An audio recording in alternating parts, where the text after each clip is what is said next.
하나님께는 영광, 땅에서는 평화. 2019년 성탄절에 하나님의 축복과 평강이 여러분들과 가정에 충만하시기를 축원합니다.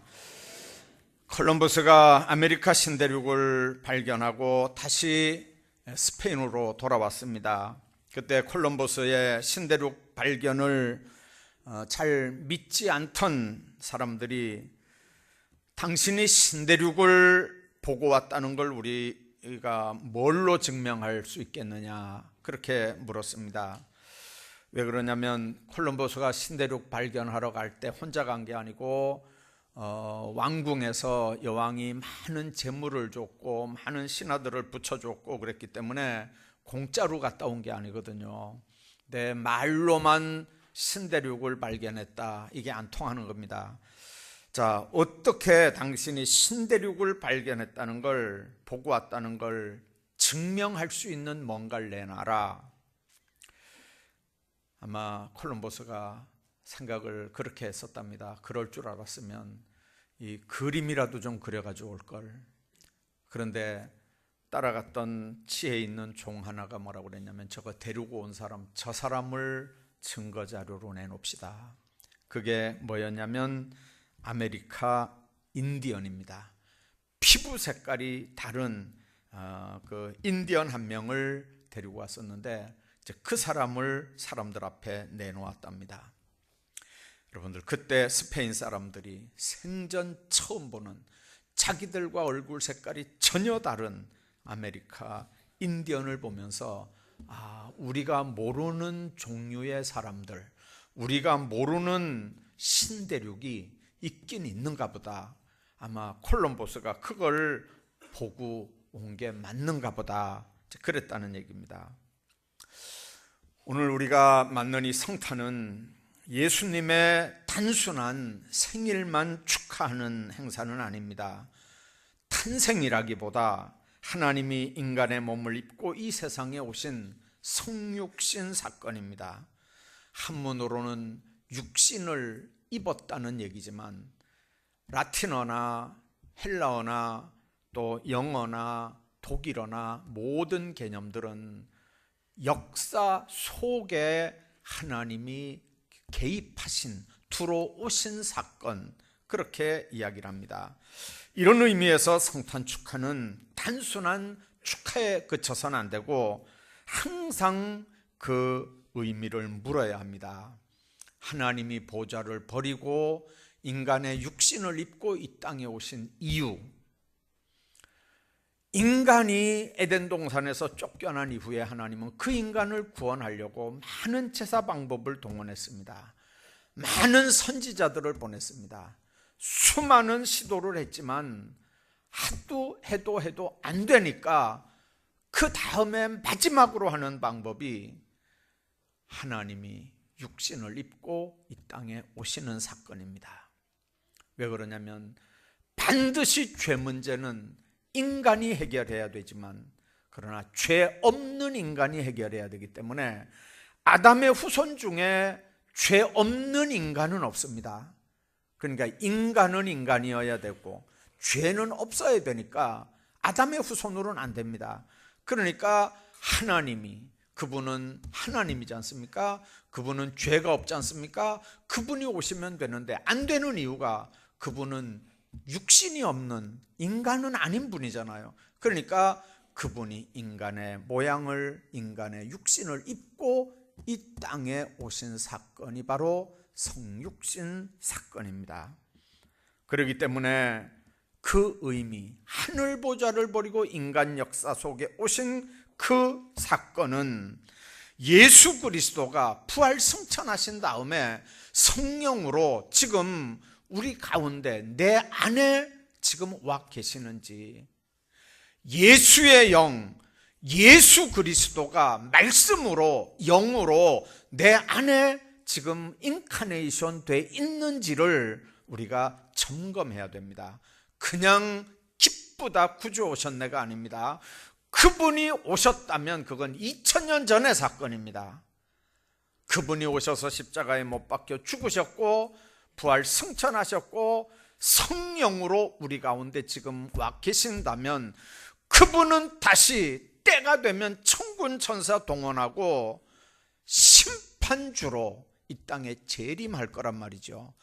그래서 이 성탄절은 그냥 기쁘다, 예수 오셨다, 낮은 곳 찾아가자, 불쌍한 사람 찾아가자, 그게 아니고 그분이 하늘 보자 버리고 인간 가운데 오셨다면 그 예수의 영이, 그 하나님의 영이 나한테도 왔는지, 내 안에도 지금 계시는지, 그분은 정말 나에게는 왕인지, 그분을 내가 그냥 시종처럼 부려먹으면서 내가 왕 노릇하는 건 아닌지, 지금 그분이 재림주로 오신다면 정말 내가 그분을 맞이할 수 있는 건지.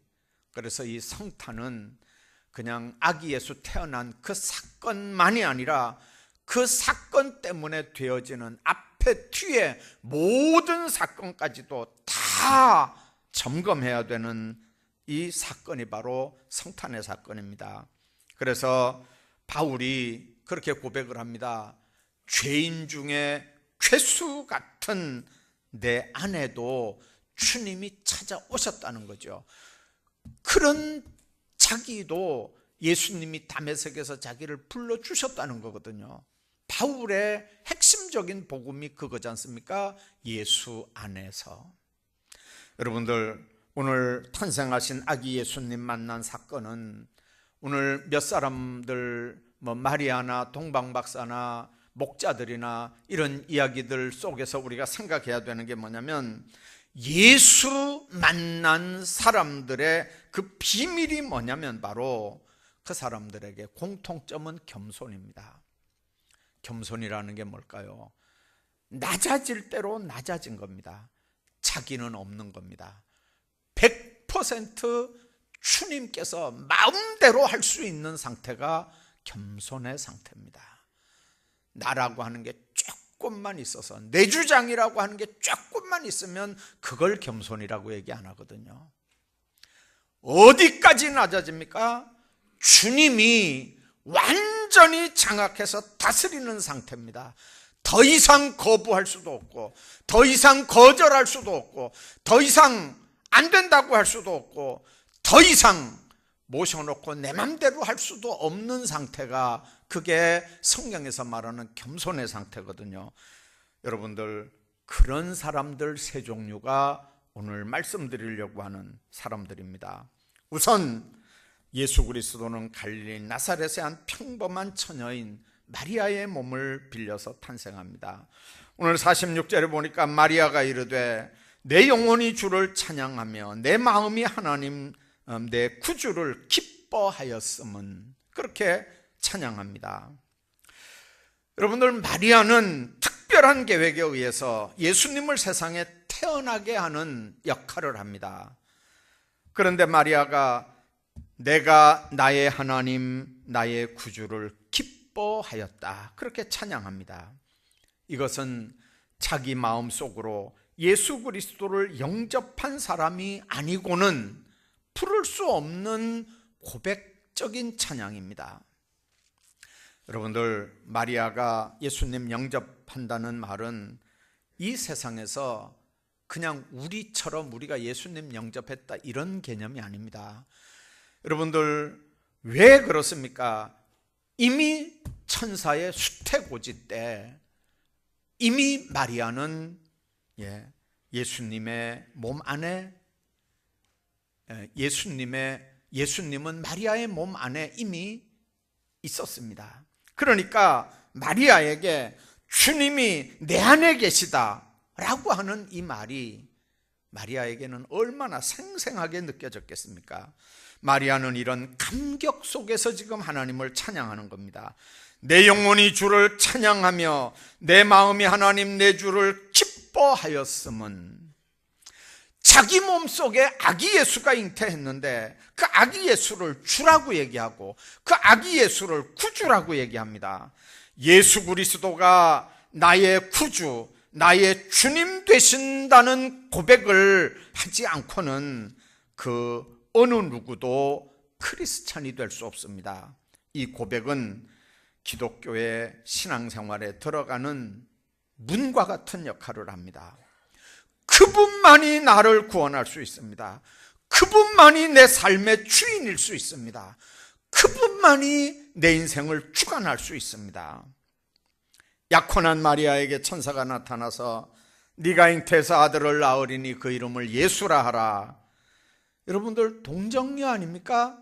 약혼만 했을 뿐이지 아직 처녀입니다. 그러니까 놀래서 어찌 이 일이 내게 있으리까? 그렇게 묻습니다. 그 말은 거부하는 말이잖아요. 여러분들, 내가 사내를 알지 못하는데 어찌 그런 일이 내게 있겠습니까?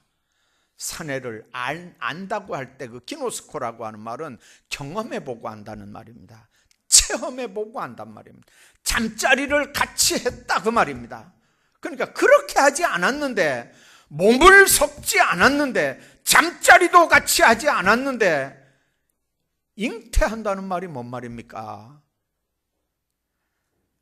근데 성령이 네게 임하시고 지극히 높으신 이의 능력이 너를 덮으시리니 이러므로 나실 바 거룩한 자는 하나님의 아들이라 일컬으리라. 여러분들, 그 순간 마리아가 무슨 생각을 했겠습니까? 오늘 본문에 있는 말씀 보면 주의 여종이 오니 말씀대로 내게 이루어지리이다. 그렇게 순종을 합니다.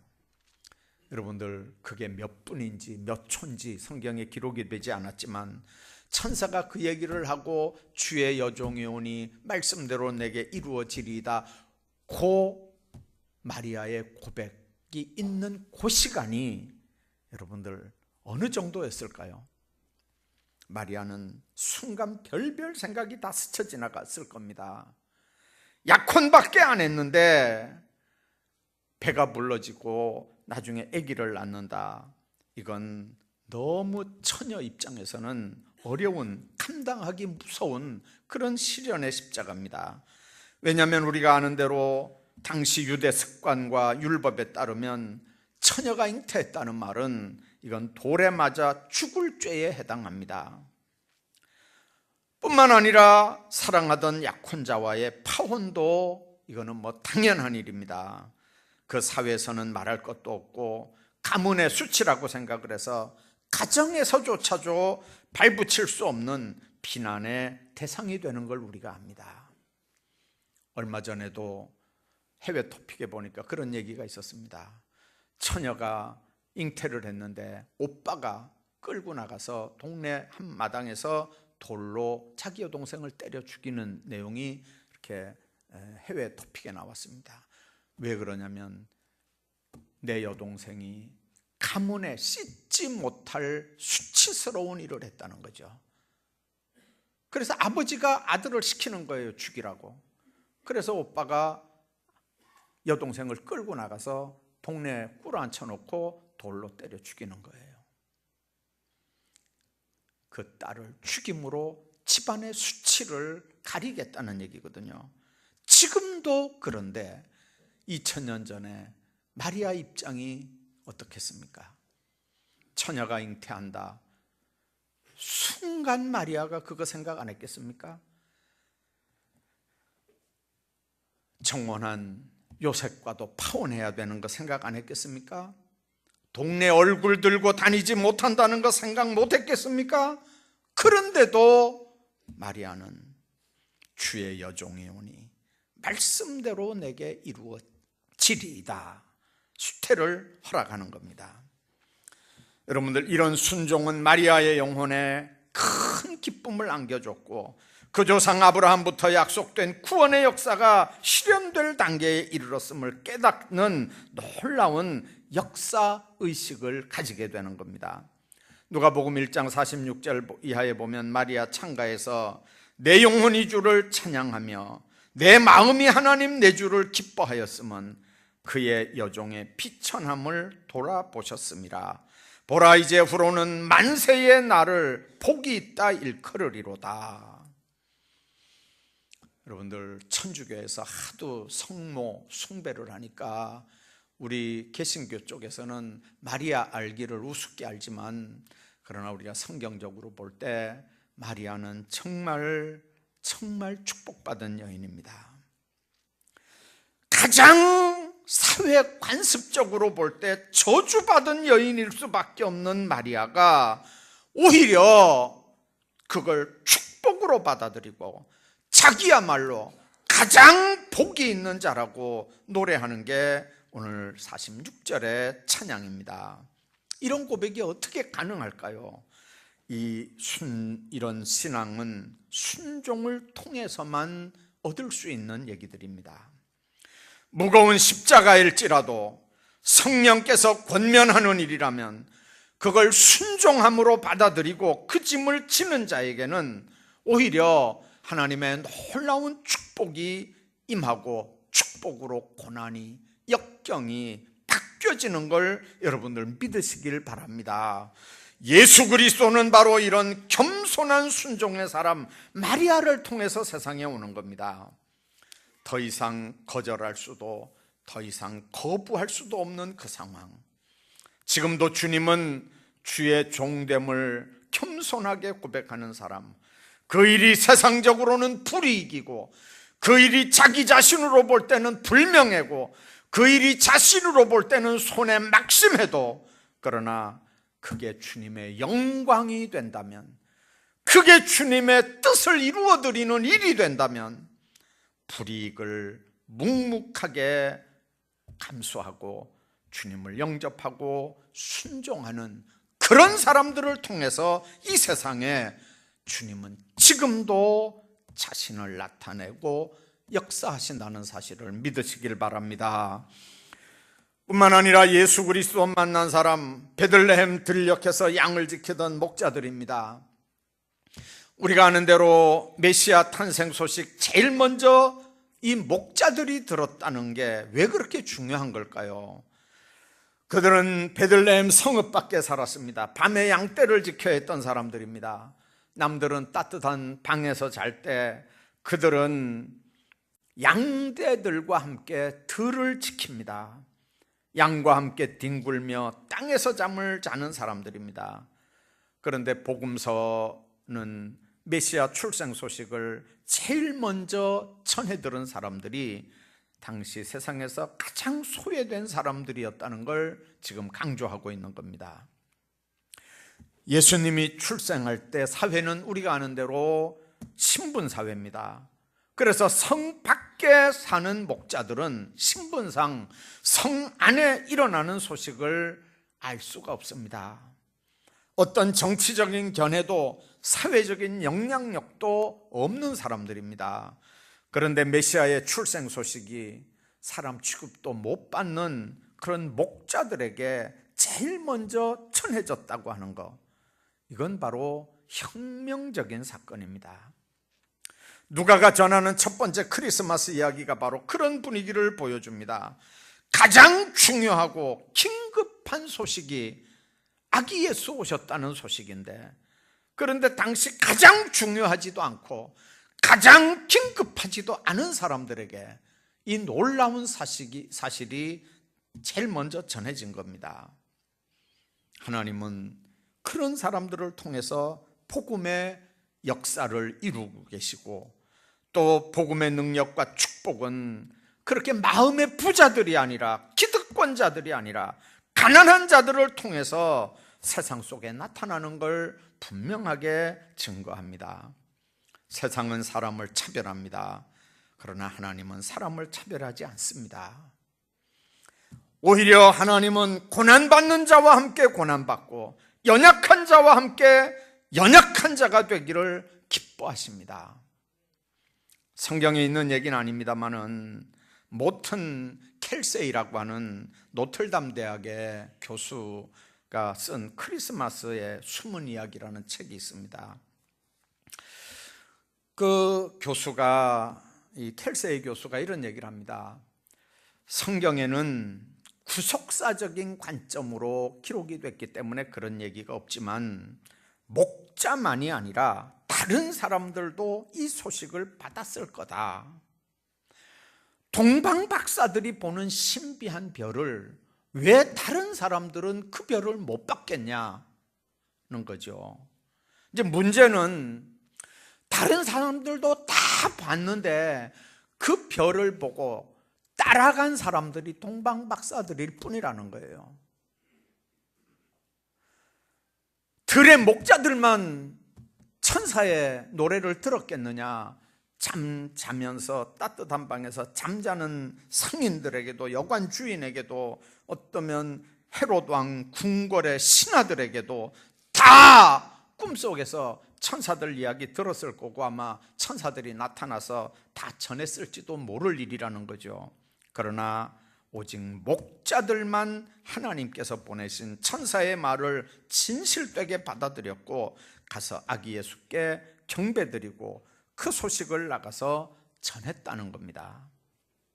여러분들, 이 모튼 켈세이 교수의 전제가 맞다면, 여러분들, 그 당시에 그 별을 본 사람들이 동방박사들만 봤지는 않았을 거 아닙니까? 다 봤을 텐데 그 별을 그냥 보는 거예요. 천군 천사들 꿈속에서라도 별별 현몽들이 다 있었겠지만 그냥 다 들었을 거예요. 왜 그렇습니까?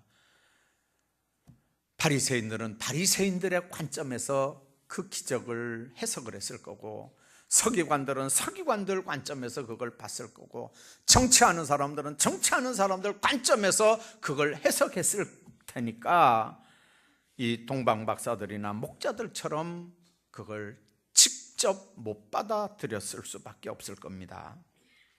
하나님은 지금도 메시지에 반응할 줄 아는 사람들에게 복음을 전합니다. 우리의 신앙이 하나님의 메시지에 빨리 반응하고 서둘러 가서 복음을 전하는 신앙이야말로 참된 성탄을 맞이하는 진짜 성도들의 모습이라는 뜻입니다. 여러분들, 지금도 성령은 우리에게 계속해서 말씀하십니다. 성령은 지금도 계속해서 우리에게 권면합니다. 아기 예수로 오신 그 예수, 십자가에 못 박혀 죽으시고 영으로 우리 가운데 오신 성령, 예수 그리스도의 영 성령은 지금도 우리에게 끊임없이 권면하고 끊임없이 말씀합니다. 문제는 그 징조, 그 사인을 누가 보느냐는 거죠. 누가 보고 순종해서 아기 예수 찾아가고 별을 따라 아기 예수를 만나러 가느냐 하는 겁니다. 뿐만 아니라 아기 예수 만난 사람들 가운데 이방인들 중에 동방박사 얘기 우리가 합니다. 주일학교 때는 동방박사 세 사람 귀한 예물 가지고 그렇게 해서 우리가 주일학교 시절을 보냈습니다. 그래서 동방박사는 3명이 왔다고 생각합니다. 그림도 지금 성탄 카드 같은 거 보면 다 3명 온 걸로, 3명 낙타 타고 오는 동방박사가 3명입니다. 그런데 성경은 어디에도 이 동방박사 숫자가 등장하지 않습니다. 그냥 박사들이 왔다, 복수로만 그렇게 되어 있습니다.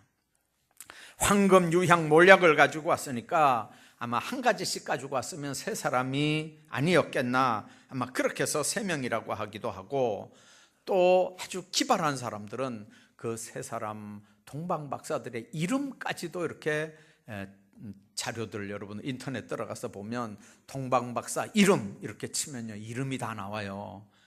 믿거나 말거나 합니다만은 하여튼간 그렇습니다.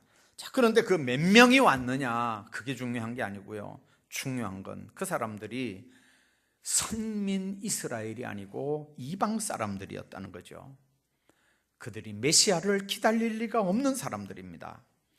그들은 자기들의 직업이요 자기들의 기술인 점성술을 통해서 위대한 아기의 탄생을 알게 됐고, 그 아기를 찾는 순례의 길을 떠나서 마침내 베들레헴에 이르러서 아기 예수께 경배드리고 황금과 유향과 몰약을 예물로 드렸다는 겁니다.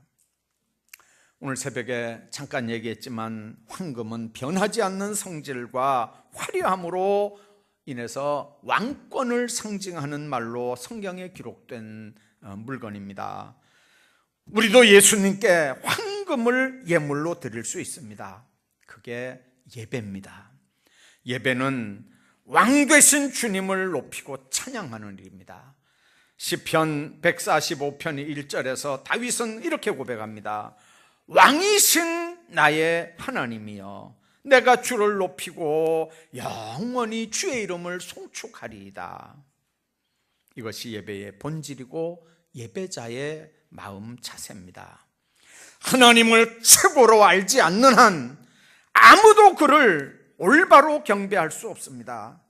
주 예수보다 더 귀한 것은 없네, 이 세상 부귀와 바꿀 수 없네, 이 고백이 똑바로 돼야 이게 진실한 고백이 되고, 그런 사람들이 지금도 왕이신 예수님을 영접하고 그 하나님 앞에 똑바로 예배하는 겁니다.